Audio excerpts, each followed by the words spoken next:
So I still look absolutely horrendous and as red as a tomato. This is very painful. I've had to wear like just a t-shirt, which I really rarely do, just because of my neck here. It's so sore. My neck's probably the worst part. My lips here are really bad.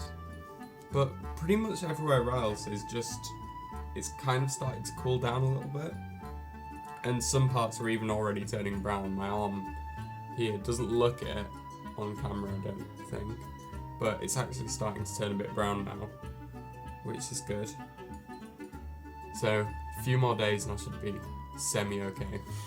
But at the moment, I look horrendous. I've mentioned a few times this month my love for coffee, or more like borderline obsession with coffee. Actually, no borderline. My obsession for coffee. So I think it's about time I talk about it. I first started getting into coffee about a year and a half ago, when I was looking at getting into doing coffee fresh, like grinding your own beans freshly roasted and stuff like that. And it just so happened that Roost Coffee, a roastery near to where I went sixth form, had just recently opened up. So me and a few of my friends went down and decided to check it out, and we ended up becoming pretty good friends with the baristas, and they pretty much taught us everything we know. It's really nice coming home from uni and going to see them after not seeing them for months at a time, and just having a good catch up and just having a great cup of coffee. It's really fun.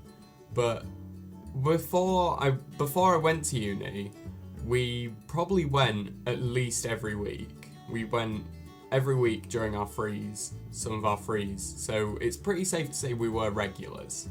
When I found out about Roost, I quickly got onto Amazon and bought a Hario Mini Mill Slim hand grinder. It cost me about £25, but it is a really good starter's hand grinder. It's great for pour over grinds, it's really consistent. It doesn't do great espresso grinds, it's manageable, but once you start getting into grinders that do good espresso grinds, that's where it starts getting slightly expensive. So £25 is really good for a cheap hand grinder for the level of consistency that it gives you. Next up was to buy the basic brew methods, so that's French press, AeroPress and V60. These three are pretty much the holy trinity of coffee brewing methods in my opinion. French press is great for darker roasts, producing a heavier body and good at extracting the darker notes, so caramel, chocolate, spicier notes. AeroPress is similar to French press, but it's easier to control, so it's a lot more consistent. You also get a much cleaner cup because you get less fines coming through since you're now using a paper filter. But you still get a lot of the oils of the coffee, so it's still great for them darker roasts. V60 is the cheapest method, at about only £5 for the cheaper cones. And it produces a very clean cup and is great for lighter to medium roasts, accentuating the really fruitier notes, the floral notes, basically what I find to be the more exciting flavours. I've mentioned notes quite a lot, and these are basically the slight flavours of coffee which originate from the composition of oils and different molecules of the bean. The notes that you get depend on a lot of factors, including country of origin, plantation, altitude, roast profile, and method of brewing, and just many more. A lot of people don't think they can taste notes, but as long as you have good beans and you've prepared the coffee well, it's definitely possible to try. It's not the easiest thing in the world and does take a lot of practice and especially concentration on what you're actually tasting. But that's why I got this book. It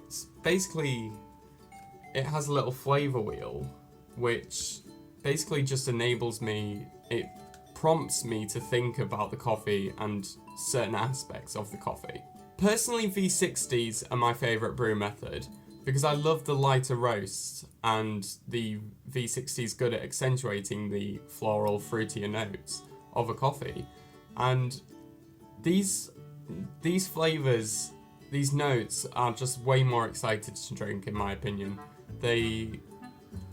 you can really concentrate and get different fruits. Whereas if you're looking for chocolate, you're looking for chocolate. Nuts, you're looking for nuts. Whereas if you're looking for fruits or florals, there's so many. So every single coffee is unique. So I really prefer just drinking them. There's so much interesting stuff to know about coffee. It's just a rabbit's hole of knowledge. And once you get into it, you can't help but just dive in. And it's just amazing. Don't get me wrong, I can just sit and just enjoy a cup of coffee as long as it's good. I can just sit and drink it and not really pay attention to it. But it's just so much more fun actually thinking about the coffee and where it's come from, the journey it's taken to get there. Coffee has to be grown on a plantation. And so there's no really like farming, like it's not like coffee's being prepared in a factory. You can't just engineer coffee. It's all organic and unique. And so every cup of coffee is special. There is a story behind that cup of coffee, and that really fascinates me. I've barely even scratched the surface here on this amazing world of coffee, which I'm absolutely in love with. But I think tomorrow I'm going to do a video on how I actually brew my coffee, how I prepare the coffee, how the grind sizes and all different ratios and stuff like this. And just, there is 1,000,001 different ways to do it. But I think tomorrow I'll discuss some of the things that I do just to improve coffee that little more. So yeah, join me for that tomorrow for day 28. Almost at the end now, and I don't know what I'm going to do afterwards. But that's it for this video, and yeah, I will see you tomorrow.